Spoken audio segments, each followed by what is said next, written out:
guys, welcome back to the channel. Today we are making a super cute card. Well, I tried to make one card and then you'll see I ran into a couple of bloopers and had to create a whole new card. But this card is for the Coffee Lovers blog hop that's going on right now. And if you hop along with us, link up a card, you'll have a chance to win one of the amazing prizes. And there are a lot of sponsors for this hop. We at Not Too Shabby are giving away a $25 gift certificate to one lucky hopper. We also have a special coupon code to save 15% off your order at Not Too Shabby during the duration of the hop. So that will be valid until November 13th. The coupon code is not valid for previous purchases or on pre-orders. First card I attempted to make, I wanted to do a background with the smaller stamps. So I stamped out a bunch of the smaller stamps at the top. I'm going to color those with my Copic markers. And then I wanted to use the sentiment, Hello Winter. I chose some non-traditional winter colors for the background. I'm going to color in the cups with some stripes, and I'll color in those hearts with a hot pink. I paper pieced the fox in a previous video. If you want to check that out, I'll have it linked at the end of this video. So at this point, I'm feeling pretty confident about my card. I think it's turning out really cute.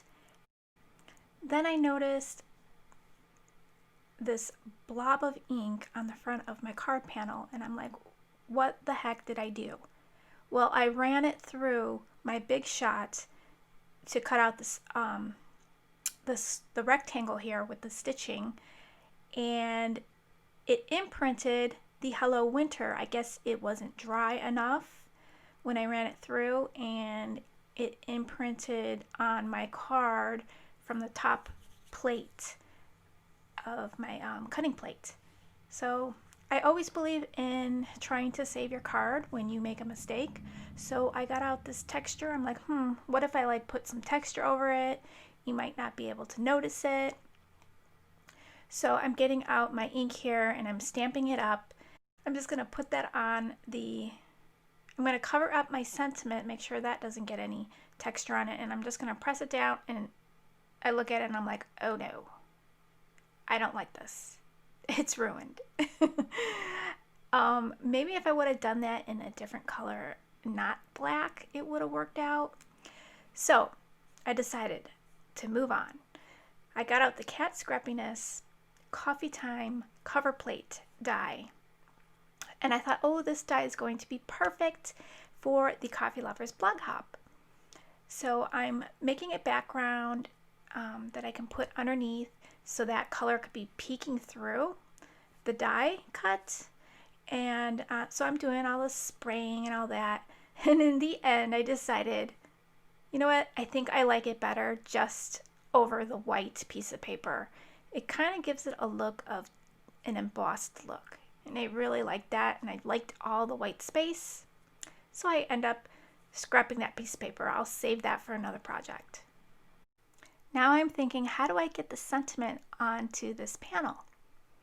Well, I have this speech bubble in my stash from CC Designs, and I was thinking, I hope this sentiment fits in there.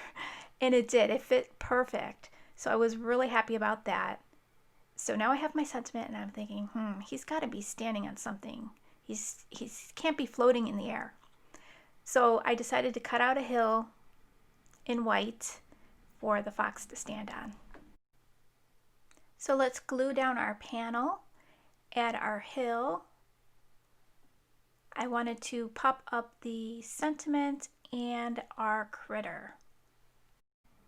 As you can see, this card is coming together very easily.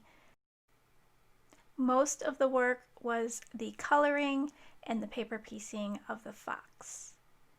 So I'm going to finish up adding my sentiment and my little critter here, and then I'm going to color in the winter with a green marker that matches the hat. I'll have a photo at the end so you could see the finished card. I hope you have some time to head on over to the Coffee Lovers blog hop. I'll have the link in my description box. There you can start the hop. I hope you guys enjoy and have a great weekend, and I'll catch you real soon in the next video. Bye guys!